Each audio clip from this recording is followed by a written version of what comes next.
Peace, y'all. It's your man Dave with my brother Quest, the man bringing you all things marriage, paying you huge dividends on your investment in time with us. We're talking about love, sex, having children, money, spirituality, life, communication, and anything else to help you thrive and win in your relationships. And guess what? This is grown folks' business. So get ready to make grown-up decisions. You know why? Because marriage ain't for suckers. That's the name of the program. Marriage ain't for suckers. All right, let's get into it. Hey, yo, Quest, it's time to give the people something, man. What we talking about today? What up? What up? What up? It's your boy Quest. Welcome to another edition of the Marriage Ain't for Suckers podcast. I am hosted by my brother from another mother. You know what I'm saying? Run and tell somebody. My man, my man, L. David. It sounded like I was about to say L. David. Sicka. Harris. Hey, what up? What's up, man? Listen, man. Y'all been hearing the same thing for years, man. We changing it up just a little bit, but not completely. We up in here, man. Excited to be here with you, man. I'm always excited. Always excited. Shouts out to everybody listening in, as always, to the podcast. You know what I'm saying? They'll probably be rolling in here in the chats in a minute. But shouts out to you guys. D, let me tell you something. I am really overjoyed in this season. Mm-hmm. I'm being challenged and stretched, but I love it nonetheless. Mm-hmm. I've been trying to just like for real, just have a deeper, we always can stand for a deeper relationship with the Creator. You feel me? And so in this season, what I've been doing is, in essence, setting aside specific time, you know what I'm saying, where God can have access to me in a way that he wouldn't have access to me in any other place in space with that level of intensity, with no interruptions, with no, you feel me? Because sometimes during the day we ripping and we running, or even if we're not ripping and running, we always preoccupied with something. So I was like, okay, God, when I put the kids to sleep, I'm going to sleep the same time so I can get up earlier. Some of you right now, you want to have a deeper relationship, but you're going to bed at 11 o'clock at night, hoping to get up at 4 and 5 in the morning. Yeah, that ain't happening. Yeah, you know what I'm saying? You're not and about so, to do that. Yeah, I want to get up when there ain't no dogs barking. You know what I'm saying? The crickets ain't outside cricketing, whatever you want to call them. You know what I'm saying? Like they're not out there. And so because that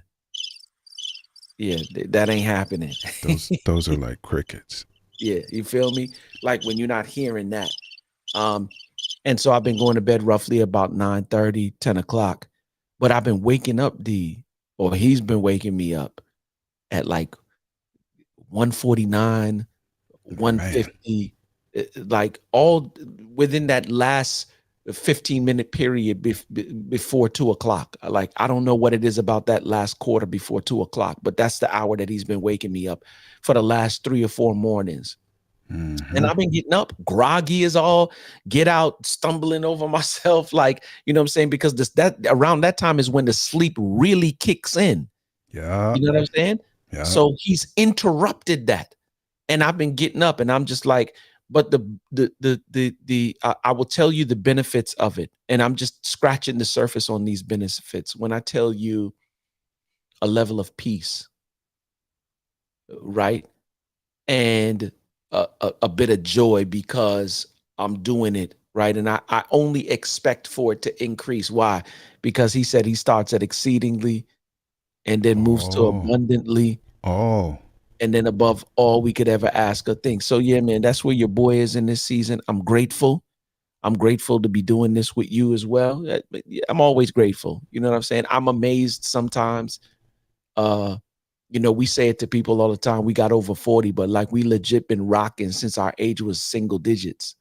Wow. And even spanning across, you know what I'm saying, the States and where you are in the Caribbean, like to this day, we still doing stuff. You know what I'm saying? And I'm grateful for that as well. So yeah, man, how are things on the island?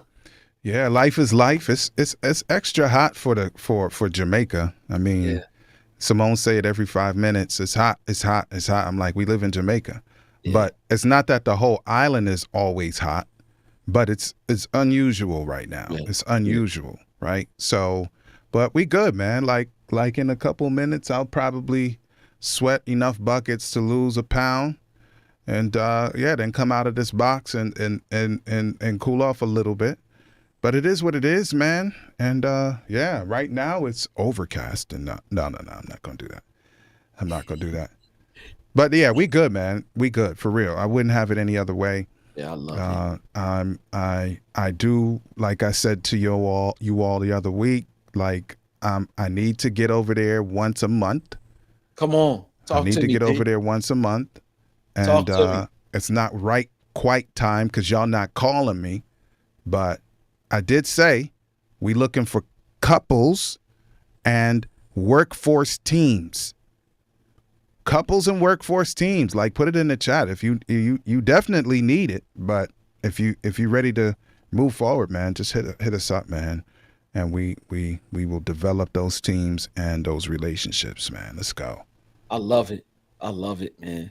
Um, I guess I wanna jump into this thing, D. Uh Um, huh.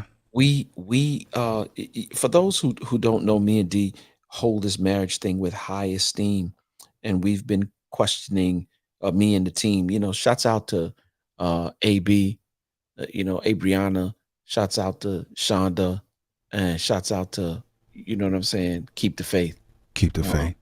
Shouts out to Simone. You know what I'm saying? Oh Moni yes, in the middle. yes, You know what I'm saying? yes. Shouts out to Moni in the middle. But we have been legit looking at some other things as it relates to relationship. There are too many people, um, D, um, who are very upset with the dating scene. And rightly so. And it's crazy. I know that the men don't necessarily um I know that the men don't necessarily respond to, particular postings um, The socials. on the socials. Um, Hmm. but the question that I asked once again wasn't too deep, but it was just the ladies that responded, and the responses that were coming back were unbelievable, man. Yeah. And I'm realizing more and more why we have to not only work with marriages, but really work with singles as well. Like Hmm. helping them to understand like who you need to be in order to, if you want something that's long lasting. Let me tell y'all something. I'll never forget the time, D, that he was talking. I forgot where we were, but he was on stage. I mean, killing them as usual. And he was saying, "You're going to die. You're Hmm. going to die." My mind goes to the account of the wedding that Jesus was at, where they ran out of wine and he ended up turning the water to wine. Hmm. The wine ran out because it wasn't supposed to last forever. Mm-mm. Hmm. You Hmm. feel me? And just like that, your age, what I'm saying, your strength, all of those different things. If when I'm reading the word and these dudes were living to in biblical times, living through all of those years, way past where we are right now, and age started to take them at some given point in time where they once were like, what I'm saying, strong as a bull. You know what I'm saying? As they got older, that strength started to wane. You know what I'm saying? The sharpness that you had at one time starts to wane, right? You're not as right. And I think that's why Psalms 90 always says to teach us to number our days so we can apply wisdom to our hearts, right? And so I'm saying that you're not going to die. You can't play the field forever. And what some of you are trying to do is you're trying to play the field until you can't do nothing else. But I'm telling you, that's a whack mindset. A Hmm. whack mindset. And when you can't do nothing else, then that's when you want to get married. You want somebody to Take care join of in you. with you when you don't have nothing left to give? Are you kidding me? If I knew back then what I know now, D, I would have got myself together earlier in the game. Information changes situations. If I knew back then what I know now, me and Faith wouldn't have been married 12 years. We would have been married something like 20 something years, if that made True indeed. you True feel indeed. me? Yeah. Because when you find one and you find one that you can do life with. So let me not wax deep because I'm already going knee deep in already. The topic for today is what? Am I marriage material? Yeah. Yeah. Really. You put it in first person, and we all, people who are not married need to be asking that. But I'm really pointing the finger this time. This time I'm pointing the finger. Right? Self-awareness, got it. But I'm asking you now. Like, I'm asking you. We are asking you. Are you marriage material? Yep. Can I tell you what a brother taught me, man? I almost got married 25, I guess, years ago, and didn't, to someone else, and no diss. And a couple years later, then I did get married, and it was to Simone, and we're still married, right? So wonderful. But in the interim now, I'm evaluating, in my late 20s, I'm evaluating, like, who am I and what is this whole marriage concept about? Because I had never entertained marriage before the woman I did not get married to, right? And you know what my brother and mentor taught me, man? During that time, he was like, yo, you need to become the best version. You need to become the best you can be. Daryl Davis, shout to Daryl Davis, man. Real quick, I don't know if you probably do because you detailed like that, but my details are popping out when you hear the intro. Oh, I'm sorry, the outro. Where You you think hear that so came that we from? can become the best versions of ourselves we can be. possibly be. Until next time. Yep. Yeah, that's where I got it from, though. That's where I Wow. got it. Daryl put that in my brain. He was just like, I was like his, even though he's not old enough to be my pops. He's he don't reach 60 yet. Right. He don't reach 60 yet, but he was behaving like a big brother or even pops. Like, he was just like, yo, let me pull you up under my wing and show you some stuff. And I needed it. That's the good thing about it, right? So I wasn't resistant. But that's what he was saying. It wasn't that I was heartbroken or anything. It was that I was trying to find myself as a believer, because I wasn't a believer some years prior. Now I'm a believer, and oh, by the way, a one-woman man, and oh, by the way, considering marriage, and oops, didn't get married this time. Now what? Shots. So that's the space that I'm in at the time that he's telling me this. Become the best you. Like, don't become hyper-focused. Like, don't become myopic and fixated on relationships. You need to learn who you be. Like, who are you? You see that helix behind me, the DNA, like becoming your authentic self, like master your authenticity. Man. That's what he taught me, bro. Man, D. And I realize now that I'm talking about it, now that we're talking about it, that it doesn't start in like our 30s and 40s. It really starts from teenage years. Oh, come on. See, My daughter is 20 years old and she's in a relationship with a particular dude. Now y'all saying, okay, she's 20 years old. It ain't nothing. But this is like her. And I think they're about on the verge of breaking up. Right. And so it's really heavy. Right now, D gets cringes when I say that kind of stuff. But I mean, and then Quest thing. I don't know if you hit the button and took yourself out. You back in. Dave gets cringes when I say stuff like this. But go ahead. Yeah, but the truth of the matter is, I mean, that it's young, and then we had the opportunity, and like for real, my life is a pretty much an open book. I'll tell you what I'm dealing with from a parental, like for real, and I'm in hopes. I'm not telling it just for the sake of telling it. I'm telling it in the hopes that it will change your perspective and help you to think just a little bit deeper about the decisions that you make when you're making a life partner, right? Or partner, period, right? So we're having this discussion, and I'm watching some patterns of behavior that are reminiscent, not just with her, some things that she's seen from family members that are causing her to operate in this place and space. And I'm starting to cause her to, what is your value? I need you to think about what your value is. And in context of your value, what is it that you should put up with and not put up with? What is it Mhm. that you should allow yourself to become a part of and not become a part of? Why? Because it's not that the men aren't out there. It's not that the women aren't out there. It's two things: what you feed yourself that causes you to think, move, and breathe the way that you do, and then the environments that you operate in connection with that, that allow you to say you, because really and truly your heart yearns for something real. Mhm. It yearns for something stable. It yearns for something of value. But because of what you feed yourself in terms of what you watch and what you listen to, pulls you to a particular environment, even though your heart is like, I'm in this environment because of what I feed myself, but it's not really what I want. I want something more substantial. And Mhm. that's the conversation that we're having. Now, unfortunately, some of us gonna have to learn by getting stung. But the truth is the truth. You want something more, but yet still uh you move in the direction of one thing, but your heart wants something else because of what you feed your heart. Does that make sense, D? Of course. So listen, I'm gonna take it real basic, right? So I was in, and I'm not gonna say the hood. Like I grew up in the hood. I didn't grow up in the ghetto. So the violence of the hood is similar to the ghetto, but then Mhm. in terms of resources, I lived in a HUD house too, by the way. Like I lived in Section 8, Yeah. but it wasn't the ghetto. Like the ghetto was next level, right? So I'm in the ghetto here in Jamaica, a certain ghetto, right? And the young guys are talking to me about whatever, Uncle David.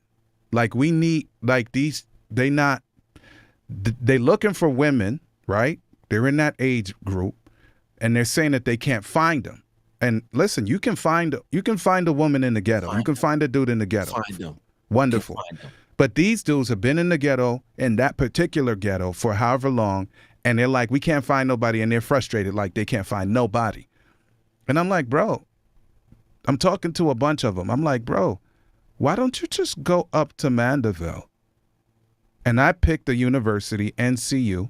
I Come on. said, you here with me every week. Not none of y'all have ever come together and said we going up to Mandeville and I look woman.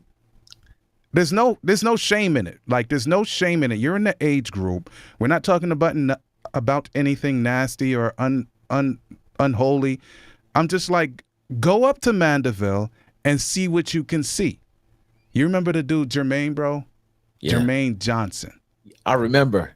So Jermaine is from Brownsville, right? We were in high school together, Quest, me, Jermaine, and some other We went guys, to right? elementary school together, Excelsior, Oh, in Brooklyn. Brooklyn, when you were still in Mhm. Brooklyn. Yes, Forgot sir. about that. Yeah. Yep. So anyway, so Jermaine was like, yo, one year, I think it had to be. It was sophomore year in high school, grade 10. He was like, yo, let's go to Pine Forge. That's out in the bush in Pennsylvania. And I was like, let's go to Pine Forge. He was like, yeah. I said, why? He said, because they got girls there. Son, we live in New York City, like Mecca. Yeah. But my young mind was thinking, he said, there are girls there. Yeah. Let's go there. He didn't go there, but I did. And he was right. Yeah. Because my young mind wanted connection with more girls, Yeah. whatever Yeah. that means. Yeah. But I went somewhere other than where I was. Now I didn't. My Simone. We met in D.C., Maryland, but still. Yeah. So what I'm saying is, like, wherever you think they're not, go somewhere else. At a point in time, like get on your skis, like get on your roller skates, and go somewhere else, and see what you can see, brothers and sisters. So the shouts out to Flip Harvey, who said it's a mindset, and it really is a mindset, right? Here's why. Once again, it's not that they're not there. It's that you want the ratchetness, but you want the ratchetness not because that's what you want. You want the ratchetness because that's what's in your environment. That's what you've created in terms of your environment. Let me tell you something. This is the reason why I'm learning in this season. Like there needs to be like entire seasons. Like last time I spoke to E, like E was like this. I go 6 weeks, and on the 7th week, no social media, period. Because you need to really just disconnect every now and then, right? And this is the reason why I'm saying that thinking is so underrated. because of what you feed yourself. You're being programmed and you don't even know it, right? So if you want something real, something substantial, when last have you taken a course on relationship? When last have you gone to a relationship conference? Now I know there's some people out there who are saying, for what? I'm one of those people who used to say that. D, then you heard us last night when we were on the Greenhouse Marriage Mastermind. That, like, for real, when you there's something to be said about the power of being in the room. When you're in the room, there's information going forth that you would have never heard in any other circle, right? So you are it's single. You're not thinking about taking a course because you think you got it all together. You're in the Then when you echo get into- chamber. Oh, come on. Then when you get into relationship with somebody, you start to understand that the dopeness that you think that you had is not doing this with the person that you're in relationship with. It should be this, but y'all keep, you know what I'm saying? Yeah. You're not meshing well. And so, to your point, this is definitely a mindset. There are some things that you need to, you said it earlier on. There's some things that you need to learn about yourself, who you are, how you operate. And here's the funny thing. Some of you don't even know what you want, but you want to jump into relationship and then put expectations on people to know about you, what you don't even know about yourself. Yeah, like if I don't know who I am, I can't know what I want. Oh, come on, bro. And it's not a diss. I find, quite frankly, that there are people who are older than me, and lots of them, who don't know who they are. And that is really the challenge for everything. Like, I'm gonna put this thing up behind me on the screen, right? Look at that. Are you stuck? Like, stuckness is a big deal today. People feel stuck. Why am I in this certain career or not in it? Why am I in this relationship or not in this relationship? Like, should I end it today? When I say that, I mean relationship. Should I end this experience at this current employer? Should I go play a piccolo or juggle for a living? Like, people who have gotten master's degrees and who knows what, and then gone for their PhD and then said, you know what, I'm not going to teach. I'm going to go get a JD. So now they're a lawyer, and then they circle back and end up playing the flute. And it's like, well, how did you end up jumping through all of those hoops? No diss, but it's because you were stuck, didn't know who you were, and therefore not knowing who you are. It's like everything in life is a moving target. Employment, relationships with the opposite sex, your home life before you get into romance, like with your parents. Like, everything is like, okay, what kind of music what kind of food where do I want to live? And it's like, I'm stuck, like 24 years in one company. And I'm like, boy, I'm staring like retirement in the face. I still got a lot of energy. What am I going to do next? And it's like, what are you going to do next? Get to know yourself. Yeah. Get to know yourself. And in relationships, it is hypercritical, because you cannot know what you want if you don't know who you are. And that is the basis for so much conflict. And that becomes legacy generational. It goes on and on and on and on. And we destroy whole nations and communities just on the strength of not mastering our own authenticity. Man. Yeah. D, let me tell you how serious it is, all right? Because now let's dive into it now. The topic for today is, am I marriage material? So what I've realized about being married, right, is that it's 100-100, not 50-50. Pause. In other words, you need to be a complete version of yourself. Okay, the first relationship, let's go back to the beginning, right? Sometimes you got to go back to the basics. When Adam was created, right? Adam was unique. And I'm going to say it again because I know that I'm going to drive it home for everybody. He was unique, he was separate, and he was whole. And when I say separate, I don't mean apart from, I mean set aside for, right? He was unique, meaning there was nobody else like him. He was the first of the first, right? He was separate. He was set aside for a particular kind of relationship. And then he was whole.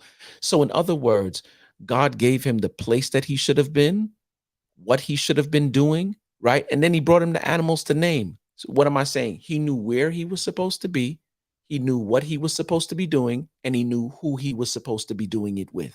He was Alignment. unique, he was separate, and he was whole. He didn't even know that he needed a counterpart. He never looked at the animals and said, okay, well, there's a male one, there was a female one, where's my counterpart? He was perfectly whole in just his relationship with Christ. Side note, some of you run into problems because you can't even sit quiet with your own self. If you sit with yourself for too long, it is almost like torture. You got to hit the streets. I wanna drill what you said, because when God created Adam, it was God and Adam. That's it. Right? God and Adam. And we can talk about the ecosystem and all the symbiotic whatever and get all intelligent about it, right? But fine. He's with God and only God is with him. And then God puts him to sleep. And then he creates a woman while Adam is asleep. You know I skip stuff because you know I get details. So I just skipped it over. Keep it simple. That's fine. So God creates a woman, or he creates Eve. So when he creates Eve, where's Adam? He's asleep. He's oblivious to everything. He's under anesthesia. And so now it's God and Eve. Only. And it wasn't until God established a relationship with Adam, pause, relationship with Eve, that he brings them together. He wakes Adam up. Adam sees Eve and he is blown away. He knows immediately, this is the one that is bone of my bone, flesh of my flesh. I call her woman because she came from me, man. We're the same. But not exactly. But pause. Don't let me get you incited, because we're gonna go off the rails. I'm just saying, please. They were compatible. Yeah. Can I say that they were compatible? Like Simone is different enough from me, and it gets me excited. Sidebar: they built chemistry out of compatibility. Okay, go ahead. So they were the same in the sense that God created them as the same species. He created them as whole as each other were. Neither of them were inferior to the other. And both of them had a unique and powerful relationship. And both of them actually represented God in a certain way. She represented the more nurturing attributes of his character, and he represented the more stern attributes of his character. And when they come together, it's Voltron all the way. I'm talking about all the way. All the way. But she was different enough from him. He was different enough from her that they were compatible. So here's the thing. Once again, because people, I know there's somebody who was like, oh, they were compatible. Then why did she do what she did and they fell off? Remember what I said about feeding yourself. Be careful about what you letting in your ear and your eye gate, right? What ended up happening is she let the serpent in her ear and eye gate. Oh, come on. Somebody not hearing what I'm saying.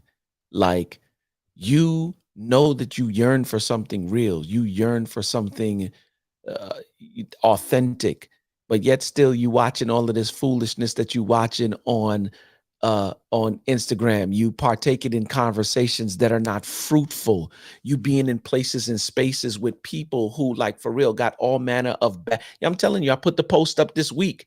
One chick was like, yeah, I know I'm holding on because God got what he got for me. And like other people were commenting back to her comment, D, and saying all kinds of crazy stuff. And I'm like, sis, hold fast to your mindset. Don't let this stuff in your ear and your eye gate, because if you do, then it thwarts the way that you make your decision. And before long, wherever your mind goes, your energy flows. So if your mind is crazy, then your action's going to be crazy. You're going to end up choosing somebody who's not compatible for you. Ooh. You feel me? So like for real. And what's crazy about the whole situation come on, give it back to me, D. It just left. Give it back to me, Holy Ghost. But in all sincerity, this is the reason why we are choosing to help the singles in this season of life. Mm-hmm. Because you want what's real. You really do. But here's the funny thing. Your behavior's got to match and be in alignment with what you want in terms of an end result. Listen, man, there is so much to say in no time, right? So self-awareness is key. Self-awareness is key. 100% self-awareness is key. Bible says it this way, like, the heart is deceitful above all things and desperately wicked. I don't want to get to the spirituality part of it. Who can know it? The part I'm getting at here is that even our own minds sometimes are not clear and aware to us. Like sometimes we don't even fully understand our own brain. Yeah. And that is our brain. And then comes mindset. So if that's the case, how can I drag that into a relationship? That's crazy. I don't even know who I am, much less. You know, David, I always talk from the place of love, lifestyle, and legacy. And you and I have had the conversation before. And as you say it even now, you know what I'm saying? You don't know who you are because you're probably not taking the time to actually think. Because how you think affects who you are. It affects how you do everything. How you think affects how you love, how you create lifestyle, how you create legacy. This is the reason why last night we wanted to touch the wisdom piece, because it's so, how you operate in wisdom has a large deal to do with how you think. So when I see we used to say how you living, and now I'm persuaded to ask how you thinking. Yeah. Because how you thinking determines how you living. Remember, we used to say that all the time. How you living? How you living? Whatever we call each other. Yep. You know what's so dope, man? Look at this, man. So y'all saw me looking down, perhaps, if you're watching online, right? Yeah. Before I came in the studio, I told my son Josiah, I'm going to do what I'm doing, right? You're frozen. Are you there? No, you're not. Okay. I'm here. So I said, you know how to text me. Because he has an app. I have an app. He can text me. You know how to text me. He's SOSing me now while we're on and saying this is something that's going wrong outside of the studio. Right. And it could be catastrophic if we don't sort it out. And I give him the instruction real quick, and then I ask him to tell Grandpa, ask Grandpa something else real quick. He sorts it out. And look, Josiah's 13. He's not 13 yet. He's almost 13. Yeah. I give him the instructions, and then I type, thanks. He types, yep, exclamation point. And then I say, I appreciate you. Yeah. He says, you too. See, that kind of an interaction with such a young boy and his father comes from a healthy marital environment. Oh, come on. It is a space where he can grow and prosper, where I didn't grow and prosper. You know what I was not in that growth medium. Go ahead, bro. No, I don't finish that because I don't want to interrupt that. That's heavy. I was not in a growth medium. I was not in a pot or a place of soil where this kind of simple interaction could have happened. I appreciate you. You too. The dude says he appreciates his pops, bruh. Yeah. Yeah. His pops? Yeah, it's pops, bro. Bro, I am floored every time he comes and he, like, when I come out, when I leave here, he's going to be out there without his shirt on, and he's going to flex and try to show me that he diesel, and then he's going to hug me, and then he's going to tell me everything that's on his mind is nonstop until we have to go do something else because he just has so much to say to his father that he did not see until just a few minutes. Yo. Because we have this good situation where he's able to grow, but that had to start with mindset of two people at least, his mommy and daddy. We had to develop, and then we conceive, and now he's the seed that came from that. And while she's pregnant, I had to make a decision based on what I was learning in church before we got pregnant, before I got married. The pastor taught me, like, he was like, yo, there's certain ways that you speak and certain ways that you must be, especially when she's pregnant. So what did I do? When Simone was pregnant, I remembered that stuff. And I said, I will never plant a seed in her while that baby is period, really. But while that baby is growing in her womb, I'm not going to give her any bad memories. I'm not going to give her any bad experiences. This is from marital mindset. And now when the baby is acting up in there and he's twisting her up and the fibroids and him are fighting, and I go to his little bottom that's protruding out of her belly and I put my hand there and I say, son. See, I didn't wait until he come out of the womb to call him son. Like I was a father while he was in there. Get used to the voice while he in there. Get used to it. And I'm like, little man, you need to, because now I know what sexy is. I need you to. And then I start to move my hand around and give her some breathing room, like some relief by moving him around. All of that. And that's before he's born. And we could go on and on and on. You know, I'll wax on that, but I won't today. Yep. So it's crazy, D, because while you were speaking, you know me, I'm all about the practicality. This stuff is good, but how we gonna put this stuff into action? Correct. And so there are a number of you right now who, like me and D, come from that same place in space where you didn't have the environment that was conducive to you learning how relationship works, or even to be able to be in position the way that Josiah is, the way that Nico is, the way that Mason is, and the way that Zoe now is, right?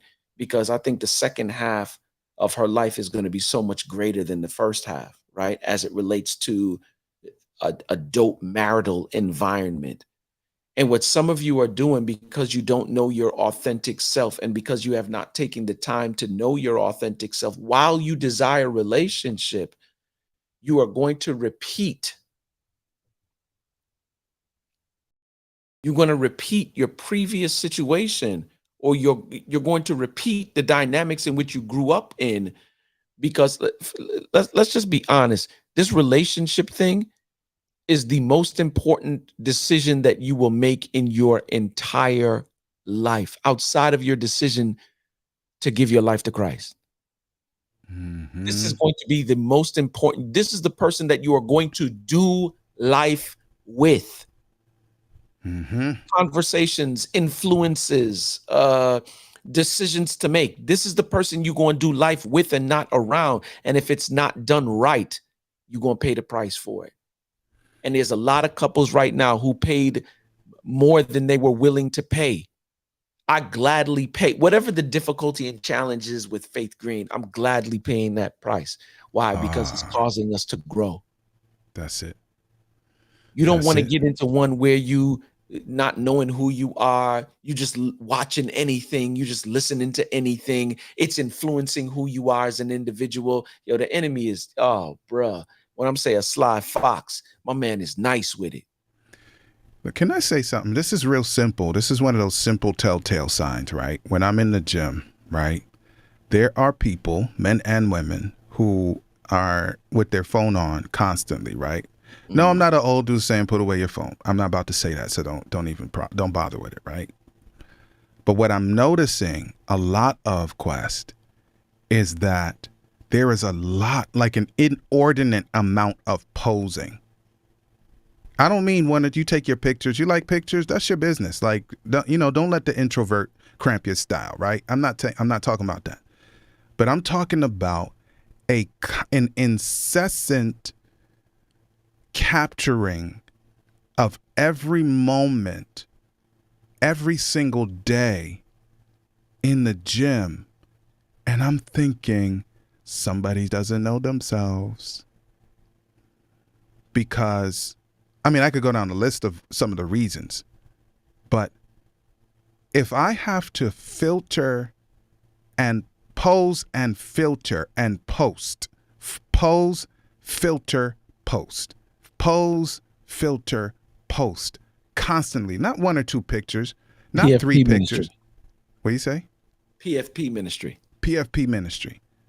Pose, filter, post, pose, filter, post, pose, filter, post. And you're like, well, why are you watching them? Because sometimes when I'm trying to walk a certain place, I'm keep walking into somebody's frame. Like I'm trying to go exercise and I keep running into people's videos and posts, and it's the same people all the time. And I'm like, but what causes a person? Unless you're selling something that's based on what you're posing, filtering, and post. So that's different. But people who are just doing it for who knows why. What happens when they shut that particular app down on you? Come on. What happens when nobody's following and sharing anymore? Come on. You see where this is going? So I'm not mad at people who like their cameras. My wife loves the camera. My son loves the camera, right? I gave him a little camera because he likes the camera a lot. So good. But if it's filter posts constantly, and now you're searching the post to see what people are saying or not saying, and that is what your mind is always on, then that means that you're going to be self-centered. Yeah. And that means that there's not going to be any space for somebody else in your life. Because slow down. You speeding right now. You're going to get a ticket. Slow down. Slow down. You know what I'm saying? My man say, slow down. You knew it was coming. You just didn't know when. Oh, man. So in that mindset, and that's one of many, there's no space for nobody else. Because You know why? Baseline. When they're posing, filtering, and posting, now you got a competition. Oh, come on. You got a competition on your hands. Come on, bro. Bruh, there's no space for growth in a relationship when that's what you on. Because your focus is on stuff that's external and not on the stuff that matters. It's the internal that you need to focus on. It's an inside job. And people think that it's unilateral. Oh, bro. Oh, bro. I'm telling you, when we put this stuff out in terms of these packages in this new season for Greenhouse, for Keep Your Vow, if you do not, oh, man. I'm telling y'all, make the investment. This is the season where you really gonna have to make some investments into some stuff in order to get what you want to get. Ain't nothing for free. Ain't nothing free. Salvation is the only thing that's for free. Jesus paid that all. Oh, paid that price already. Yeah. But so don't feel like somebody coming at you heavy. Sometimes we are, right? Real talk, because we've been through a lot ourselves. And listen, if you choose to hear stuff like this and still run your face into a wall, that's your problem. That's your own foolish fault. Like, that's what I got on that. Like, I may come help you and be like, oh, bathe your face and be like, yo, I feel so sorry. But it's like, yo, you realize this was unnecessary, right? Yeah. You know what I say, Quest? I'm extreme. I admit it. Like, I side with the woman all the time, and you already know, right? I just do. I'm not saying she's always right, but I just have that. That's in my DNA, right? Yeah. So if my niece or nieces or young girl at church or somebody in the community that I'm cool with, a young woman, they say, hey, I'm about to, like, here's my man friend or my whatever they call them. Immediately I'm like, I don't like them. I don't like them. Like, I don't give them nobody the benefit of the doubt. I don't give you the benefit of the doubt. You come in here and earn it, right?